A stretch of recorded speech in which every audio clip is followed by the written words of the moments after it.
Class में topic आता है सिंबल एंड नोटेशन से, हिंदी में कहते हैं संकेत व अंकन पद्धति।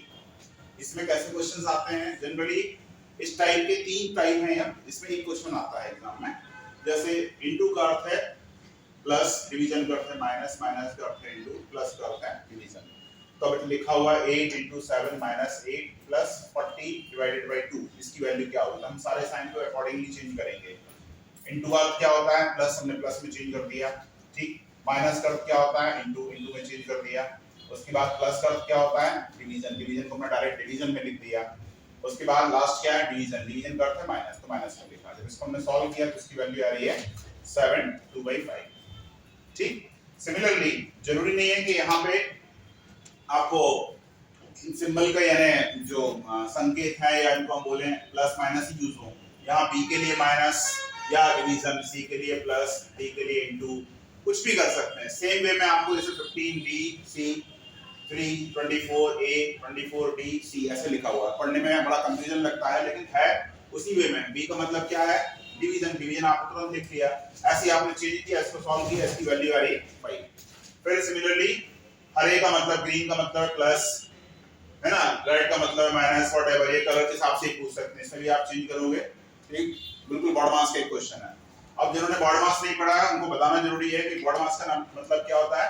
B for bracket, O for of, D for division, M for multiplication, A for addition और S फॉर सब्ट्रैक्शन, यानी घटाव। इनको इसी क्रम में करोगे 1 2 3 4 5, अन्यथा आंसर फिगर सही नहीं आएगा। रीजनिंग में मैथ्स की नॉलेज यूज हो रही है या बॉड मास यूज हो रहा है। अब ये 3 टॉपिक का ग्रुप है। कौन कौन से 3 टॉपिक है? Symbol and notations, binary system और मैथमेटिकल रीजनिंग। सबसे पहले हमें सिंबल एंड नोटेशंस करना चाहिए, उसके बाद बाइनरी सिस्टम करना चाहिए और लास्ट में मैथमेटिकल रीजनिंग। ये इसके 5 क्वेश्चंस आते हैं, फिक्स हैं, और अगर आपने समझ लिया तो एक भी क्वेश्चन गलत नहीं होगा। बाइनरी सिस्टम के आए तो 5 क्वेश्चन, नहीं तो कुछ भी नहीं आता। और सिंबल एंड नोटेशंस के 1 2 या 3 क्वेश्चन आते हैं। हम सिंबल एंड नोटेशन ही पढ़ रहे हैं। इसका एक क्वेश्चन ही ऑफिसर कटर में आया है बैंक पीओ में, जरा ध्यान दीजिए। GRJ का मतलब है 5, यानी ये लेटर है और ये इसके सिंबल है, नंबर सिंबल। BVN का मीनिंग है 4 या कोड है।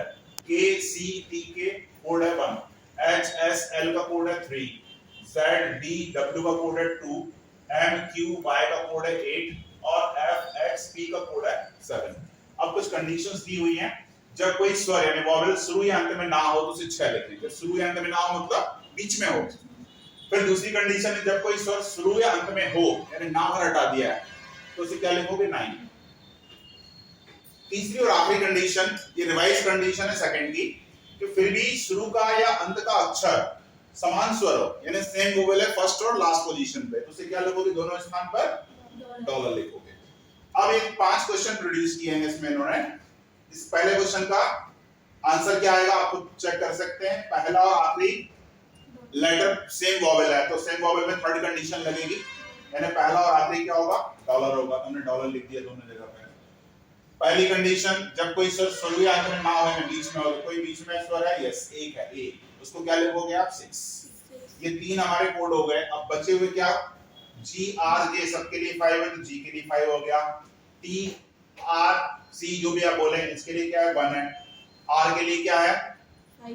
कहां पे R? ये है 5, अगेन 5। L के लिए क्या है? 3। Q के लिए क्या है? 8। ऐसे फटाफट आपकी विजिबिलिटी ऐसी होनी चाहिए कि 3 वर्ड्स को फटाफट चेक करें जो आ रहे हैं। इसका आंसर ये हो गया। सेकंड वाले में हम देखें P K D E J H I। अब यहाँ पे पहली कंडीशन लग रही है, बीच में एक वोवेल आ रहा है। E के लिए क्या लिखेंगे हम? तुरंत देखते हैं 6। आखिर में शुरू में वोवेल है, यस, आखिर में सेकंड कंडीशन लगेगी, क्या लिखोगे? 9, क्योंकि शुरू और आखिर में सेम नहीं, इसलिए डॉलर नहीं लिखोगे। अब बचे हुए को इसके अकॉर्डिंग चेंज कर दीजिए। T को क्या लिख रहे हैं? 7। K को क्या लिख रहे हैं? K कहां पे दिया है? 1।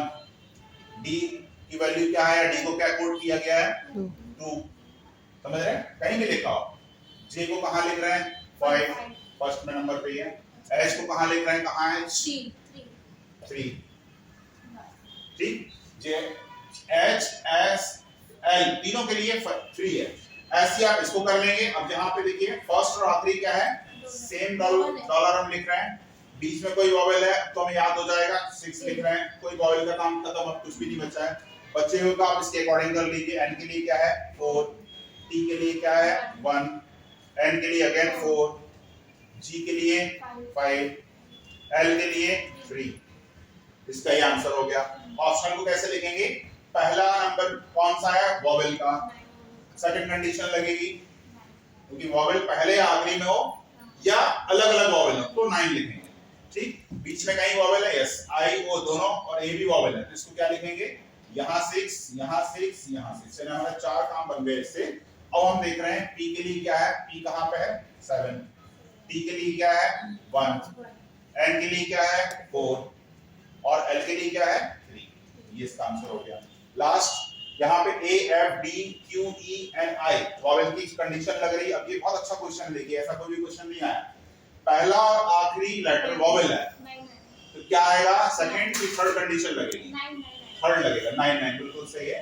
पहले और आखिरी नंबर पे 9 क्योंकि शुरू या अंत में ना हो तो बीच में 6 लिखेंगे और शुरू या अंत में हो तो 9 लिखेंगे। सेम हो गए तो डॉलर लिखेंगे। यहाँ सेम नहीं डिफरेंट है तो दोनों जगह 9 9 आएगा। बीच में कोई वॉवेल है? यस, ई है। ई के लिए क्या लिखेंगे? 6। अब बाकी बचे हुए अकॉर्डिंगली इसमें देख लें। एफ के लिए क्या है? एफ कहाँ पे है? 7। डी के लिए क्या है? 2। क्यू के लिए क्या है? ये देख रहा है तीनों के लिए 8।